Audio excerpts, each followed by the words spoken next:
बात तो ये है कि ये जो मंदिर है वो सेवा का एक स्थान है, सेवा का केंद्र है, संस्कृति का धाम है। तो यहाँ से लोगों को संस्कार दान दिया जाता है, सेवा की प्रेरणा दी जाती है, उनके जीवन में कैसे अच्छाइयाँ हमारे जीवन में बढ़े उसकी प्रेरणा दी जाती है।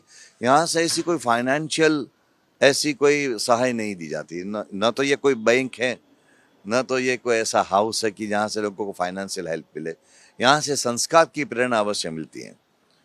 दूसरी बात यह है कि लोग यहाँ जिस तरह से आते हैं तो स्वाभाविक रूप से इसका विस्तार होता रहेगा।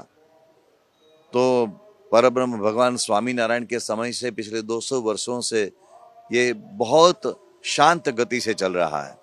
ऐसा नहीं है कि किसी प्रचार के कारण या किसी मीडिया के कारण या किसी आधुनिकीकरण के कारण लोग यहाँ खींचे चले आते हैं। ये तो पिछले 200 वर्षों से ये एक अभियान चल रहा है जिसका उद्देश्य यह है मनुष्य को सही मनुष्य बनाना, मनुष्य को अच्छा मनुष्य बनाना। तो ये उसका उद्देश्य है। तो ये उद्देश्य धीरे धीरे फैलता जा रहा है। आज जो स्वामीनारायण संप्रदाय फैला हुआ दिखाई देता है वो पिछले 200 वर्षों की एक यात्रा है। तो उस यात्रा का ये परिणाम है। दूसरी बात यह है कि आपने पूछा कि यहाँ कहाँ जाकर रुकेगा, तो सच्ची और अच्छी प्रवृत्ति कभी रुकती ही नहीं है। तो उसका तो यही चलता है, जो भगवान का काम होता है, अच्छा काम होता है, वो कभी रुकता ही नहीं है। हम देखते हैं कि दैवी और आसुरी प्रकृतियों का संघर्ष सनातन समय से चलता है। जब आसुरी प्रवृत्ति नहीं रुकती तो दैवी तो कैसे रुकेगी? भगवान की ये प्रवृत्तियां हैं, भगवान का कार्य है। तो जैसे पृथ्वी सनातन समय से घूमती रहती है, वैसे ऐसी सद प्रवृत्तियां, चाहे नाम अलग हो, स्वरूप रूप अलग हो, लेकिन वो चलती ही रहेगी।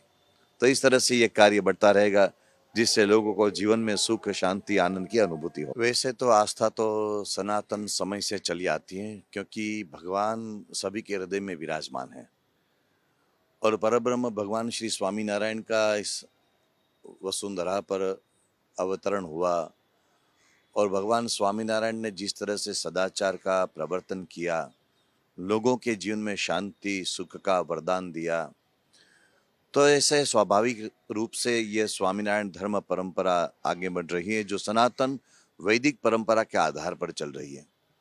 और सनातन धर्म के ऐसे वैश्विक मूल्य हैं, ऐसे यूनिवर्सल वैल्यूज हैं, जिसका प्रबोधन भगवान स्वामीनारायण और उनके आध्यात्मिक अनुगामी अक्षय ब्रह्म गुणातीतानंद स्वामी जी से लेकर परम पूज्य प्रमुख स्वामी जी महाराज और परम पूज्य महंत स्वामी जी महाराज तक सभी गुरुवर्य कर रहे हैं।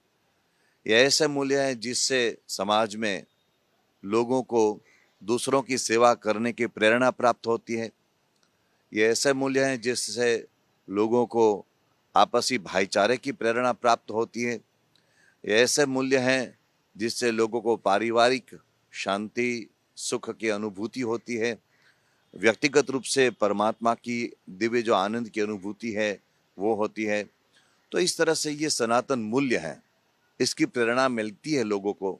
तो स्वाभाविक रूप से जहाँ से लोगों को आनंद आता ही होगा तो लोग ऐसे अपने आप में जुड़ेंगे ही।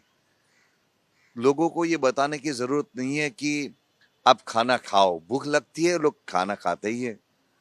तो ऐसे लोगों को शांति की, आनंद की, सुख की एक तलाश है, एक भूख है।